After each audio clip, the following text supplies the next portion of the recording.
আপনি কি জানেন ভুল পদ্ধতিতে গোসল করলে আপনার বছরের পর বছরের নামাজ, রোজা, কোরআন তেলাওয়াত সবকিছুই অশুদ্ধ থেকে যেতে পারে? আজকের এই ভিডিওটা সেই বিষয়ে যা প্রতিটি বোনের জন্য জানা ফরজ, কিন্তু লজ্জার কারণে আমরা কখনো জিজ্ঞেস করি না। আসসালামু আলাইকুম ওয়া রাহমাতুল্লাহি ওয়া বারাকাতুহু। আমার প্রিয় দিনী বোনেরা, আল্লাহর অশেষ রহমতে আপনারা সবাই ভালো আছেন এই দোয়াই করি। আজ আমরা এমন একটি বিষয়ে কথা বলতে বসেছি যা আমাদের প্রতিটি নারীর জীবনের সাথেই জড়িত, কিন্তু দুঃখের কথা হলো এই বিষয়টা নিয়ে আমরা অনেক সময় লজ্জা পাই, কাউকে জিজ্ঞেস করার সাহসই করি না। আল্লাহ তাআলা নারীর জীবনে কিছু বিশেষ শারীরিক প্রক্রিয়া দিয়েছেন। এর মধ্যে একটি হলো হায়েজ বা পিরিয়ড। এটা কোনো রোগ নয়, কোনো অস্বাভাবিক কিছু নয়, বরং এটি নারীত্ব ও মাতৃত্বের একটি স্বাভাবিক আল্লাহ প্রদত্ত নিয়ামত। কিন্তু বোন, এই সময়টা শেষ হওয়ার পর আমরা কিভাবে আবার আল্লাহর ইবাদতের উপযুক্ত হব, এটা জানা কি আমাদের জন্য জরুরি নয়? বরং এটা ফরজ, কারণ পবিত্রতা ঈমানের অঙ্গ। নামাজ, রোজা, কোরআন তেলাওয়াত সব ইবাদতের প্রথম শর্তই হলো শরীর ও আত্মার পবিত্রতা। অনেক বোন লজ্জার কারণে কাউকে জিজ্ঞেস করতে পারেন না, আবার অনেকে না জেনেই বছরের পর বছর ভুল পদ্ধতিতে গোসল করে আসছেন। অথচ গোসল সঠিক যদি না হয় তাহলে আমাদের নামাজ, রোজা, এমনকি কোরআন তেলাওয়াতও শুদ্ধ হবে না। তাই আজ আমি আপনাদের সামনে কোনো কঠিন ভাষায় নয়, কোনো তাড়াহুড়ো করে নয়, একদম সহজভাবে কোরআন ও সুন্নাহর আলোকে ধাপে ধাপে তুলে ধরব হায়েজ শেষ হওয়ার পর কিভাবে সঠিক নিয়মে ফরজ গোসল করতে হয়। আজকের এই ভিডিওটি একটু বিস্তারিত হবে, অনুরোধ করব ধৈর্য নিয়ে শেষ পর্যন্ত শুনবেন, কারণ বিষয়টা আপনার সারা জীবনের ইবাদতের সাথে জড়িত। প্রিয় বোনেরা, পবিত্রতা ঈমানের অংশ। রাসূলুল্লাহ সাল্লাল্লাহু আলাইহি ওয়াসাল্লাম বলেছেন, পবিত্রতা হলো ঈমানের অর্ধেক। আর নামাজ বা যে কোনো ইবাদত কবুল হওয়ার প্রথম শর্তই হলো পবিত্রতা। আল্লাহ তাআলা কোরআনে বলেন, নিশ্চয়ই আল্লাহ তওবাকারীদের ভালোবাসেন এবং পবিত্রতা অর্জনকারীদের ভালোবাসেন। সূরা আল বাকারা আয়াত 222। অর্থাৎ বোনেরা, শুধু রক্ত বন্ধ হওয়াই যথেষ্ট নয়, শরীয়ত সম্মত গোসলের মাধ্যমে পবিত্র হওয়াই আল্লাহর আদেশ। গোসলের আগে আমাদের নিশ্চিত হতে হবে আসলেই হায়েজ শেষ হয়েছে কিনা। হায়েজের সর্বনিম্ন সময় 3 দিন আর সর্বোচ্চ সময় 10 দিন। হায়েজ শেষ হওয়ার দুটি প্রধান লক্ষণ আছে। প্রথমত, সাদা স্রাব, যা লাল, হলুদ বা মেটে রঙের স্রাব বন্ধ হয়ে একেবারে সাদা স্রাব আসে, তখন বুঝবেন আপনি পবিত্র হয়েছেন। দ্বিতীয়ত, সম্পূর্ণ শুষ্কতা। যদি কোনো স্রাবই না আসে, প্যাড বা কাপড় একেবারে শুকনো থাকে, তবুও বুঝবেন হায়েজ শেষ হয়েছে। অনেক সময় পিরিয়ড শেষ হওয়ার পর 1-2 ফোঁটা আবার দাগ দেখা যায়। হানাফি মাযহাবের মতে 10 দিনের ভেতরে যা কিছু দেখা যাবে সবই হায়েজের অন্তর্ভুক্ত, তাই তাড়াহুড়া করবেন না। আবার সন্দেহের কারণে অযথা গোসল দেরিও করবেন না। সাদা স্রাব বা শুষ্কতা দেখার সাথে সাথেই গোসলের প্রস্তুতি নিন। গোসল শেখানোর আগে একটা খুব গুরুত্বপূর্ণ বিষয় পরিষ্কার করা দরকার। প্রিয় বোনেরা, এখন এমন একটা বিষয় আসছি যা না জানার কারণে আমাদের সমাজে অনেক নারী অকারণে কষ্ট পান, অকারণে নিজেকে গুনাহগার মনে করেন, অকারণে নিজেদের গুটিয়ে নেন। বোন, হায়েজ কোনো নাপাক অবস্থা নয়। হায়েজ মানে এই নয় যে আপনি মানুষ হিসেবেই অশুদ্ধ হয়ে গেছেন। কিন্তু দুঃখের বিষয় হলো আমাদের সমাজে কিছু ভুল ধারণা প্রজন্মের পর প্রজন্ম ধরে চালু হয়ে গেছে। আজ আমরা একে একে এই ভুল ধারণাগুলো ভেঙে দেব কোরআন ও রাসূলুল্লাহ সাল্লাল্লাহু আলাইহি ওয়াসাল্লামের সহিহ সুন্নাহ দিয়ে।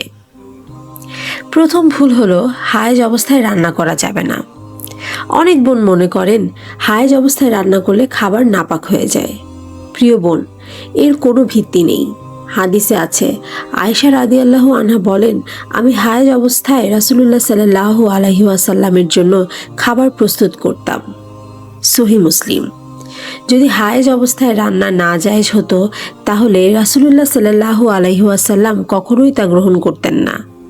সুতরাং বোন, হায়েজ অবস্থায় রান্না করা সম্পূর্ণ জায়েজ। দ্বিতীয় নাম্বার ভুল, হায়েজ অবস্থায় কিছু ছোঁয়া যাবে না।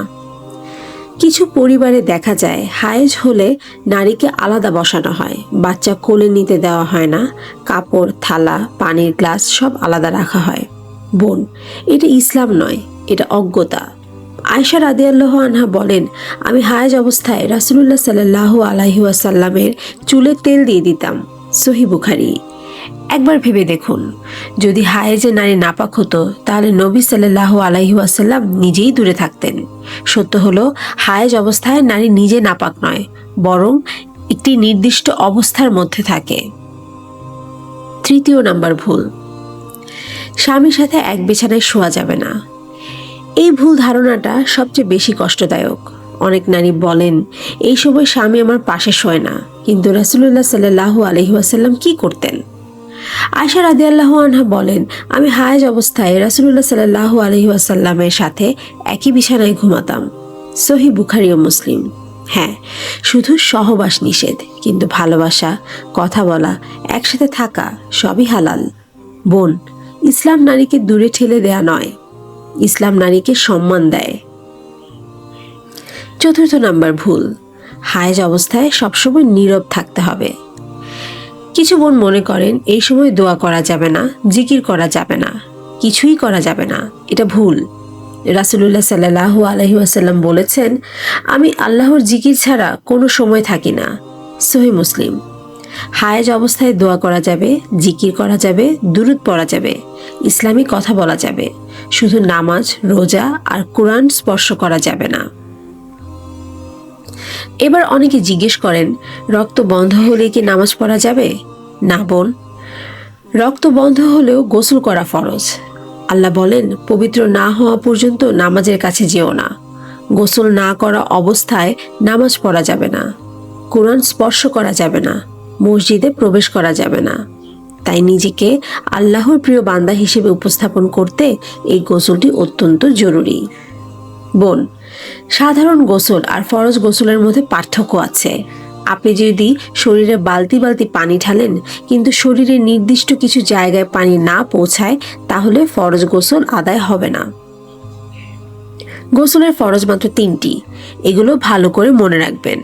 প্রথমত, কুলি করা। মুখের ভেতরে এমনভাবে পানি পৌঁছাতে হবে যেন গলার শুরু পর্যন্ত পানি যায়। শুধু মুখে পানি নিয়ে ফেলে দিলে হবে না। গড়গড়া করা সুন্নত, তবে রোজা রাখা অবস্থায় থাকলে গড়গড়া করবেন না, সাবধানে কুলি করবেন। দ্বিতীয়ত, নাকে পানি দেওয়া। নাকের ছিদ্রের ভিতরে যে নরম হাড় বা মাংস আছে সেই পর্যন্ত পানি পৌঁছানো ফরজ। আস্তে শ্বাস নিয়ে পানিটা একটু ভেতরে টানতে হবে যাতে নরম জায়গা ভিজে যায়, তবে সাবধানে করবেন যাতে পানি ভেতরে ঢুকে না যায়। তৃতীয়ত, সমস্ত শরীর ধৌত করা। মাথার চুল থেকে পায়ের পাতা পর্যন্ত শরীরের প্রতিটি লোমকূপ ও চামড়ায় পানি পৌঁছাতে হবে। শরীরের একটি চুলের গোড়াও যদি শুকনো থাকে তবে গোসল হবে না। চলুন এবার আমরা একদম শুরু থেকে শেষ পর্যন্ত গোসলের পুরো প্রক্রিয়াটা ধাপে ধাপে শিখে নিই। এটি সুন্নত সম্মত পদ্ধতি। ধাপ 1, নিয়ত করা। মনে মনে বলবেন, আমি নাপাক থেকে পবিত্র হওয়ার জন্য গোসল করছি। মুখে উচ্চারণ করা জরুরি নয়, মনের ইচ্ছাটাই যথেষ্ট। ধাপ 2, বিসমিল্লাহ বলা ও হাত ধোয়া। বাথরুমে ঢোকার আগে দোয়া পড়বেন।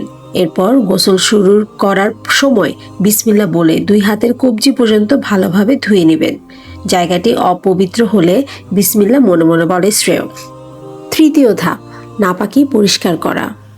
আপনার কাপড়ে বা শরীরে যদি কোনো নাপাকি যেমন রক্ত লেগে থাকে তবে আগে শুধু সেই জায়গাটি ধুয়ে পরিষ্কার করে নিন। চতুর্থ ধাপ, লজ্জাস্থান ধৌত করা। শরীরের অন্য কোথাও নাপাকি না থাকলেও প্রথমে লজ্জাস্থান ভালোভাবে ধুয়ে নেওয়া সুন্নত। পঞ্চম ধাপ, অজু করা। এখন আপনি নামাজের মতো করে পূর্ণাঙ্গ অজু করবেন। ভালোভাবে কুলি করবেন, গড়গড়া সহ নাকে পানি দেবেন। নরম জায়গা পর্যন্ত মুখমণ্ডল ও হাত ধুবেন। তবে পায়ে পানি জমে থাকার মতো জায়গা হলে পা ধোয়া আবশ্যক নয়। গোসলের শেষে পা ধুবেন। ষষ্ঠ ধাপ, মাথায় পানি ঢালা। অজুর পর প্রথমে মাথায় 3 বার পানি ঢালবেন যেন চুলের গোড়া পর্যন্ত ভিজে যায়, এবং সপ্তম ধাপ শরীরে পানি ঢালা। এরপর ডান কাঁধের উপর 3 বার পানি ঢালবেন, তারপর বাম কাঁধের উপর 3 বার পানি ঢালবেন। এরপর বাকি সমস্ত শরীরে পানি ঢেলে ভালোভাবে ধুবেন। খেয়াল রাখবেন যেন কোনো জায়গায় শুকনো না থাকে। এই পর্যায়ে একটা বিষয় নিয়ে আমাদের মা বোনদের মধ্যে অনেক প্রশ্ন জাগে। গোসলের সময় কি মাথার চুল খোপা বা বেনি খোলা ফরজ? মনোযোগ দিয়ে শুনুন।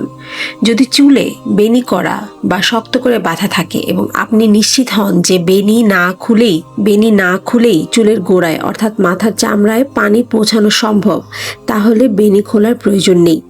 শুধু চুলের গোড়া ভিজলেই ফরজ আদায় হবে। বেনির ভেতরের বা নিচের চুল শুকনো থাকলেও গোসল হয়ে যাবে। যদি চুল খোলা থাকে তবে চুলের আগা থেকে গোড়া পর্যন্ত প্রতিটি চুল ভেজানো ফরজ। তখন কোনো চুল শুকনো থাকলে গোসল হবে না। যাদের চুল খুব ঘন তারা আঙুল দিয়ে চুলের গোড়ায় পানি পৌঁছানোর চেষ্টা করবেন। শাওয়ারের নিচে দাঁড়িয়ে আঙুল চালিয়ে নিশ্চিত করবেন মাথার চামড়া ভিজেছে।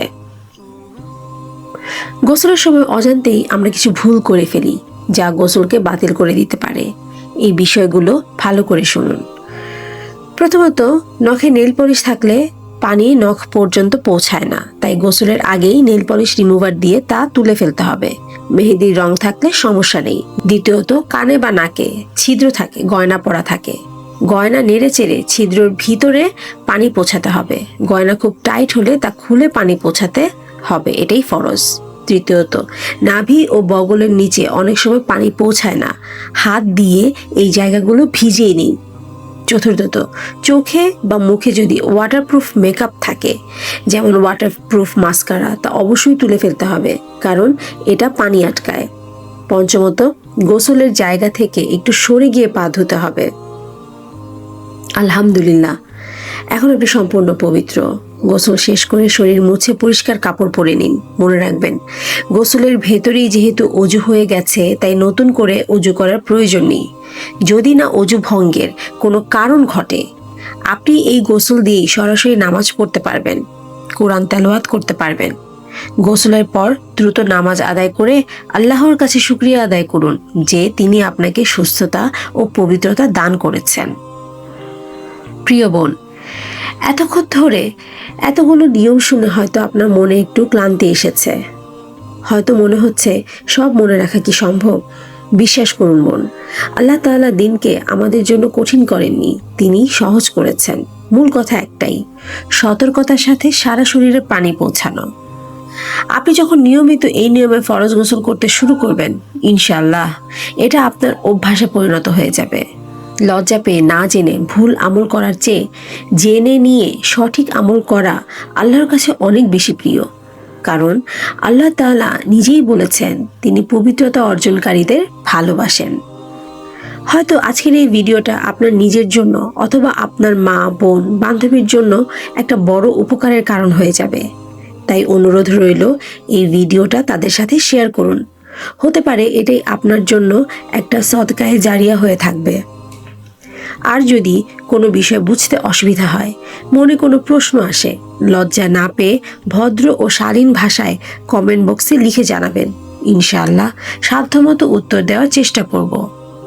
এমন আরও উপকারী নারীদের জন্য শিক্ষামূলক ভিডিও পেতে চ্যানেলটি সাবস্ক্রাইব করে সাথে থাকার অনুরোধ রইল। আল্লাহ তাআলা আমাদের সবাইকে সঠিকভাবে পবিত্রতা অর্জন করে তার ইবাদত করার তৌফিক দান করুন। আমিন। আল্লাহু আলাম। ওয়াসসালামু আলাইকুম ওয়া রাহমাতুল্লাহি ওয়া বারাকাতুহু।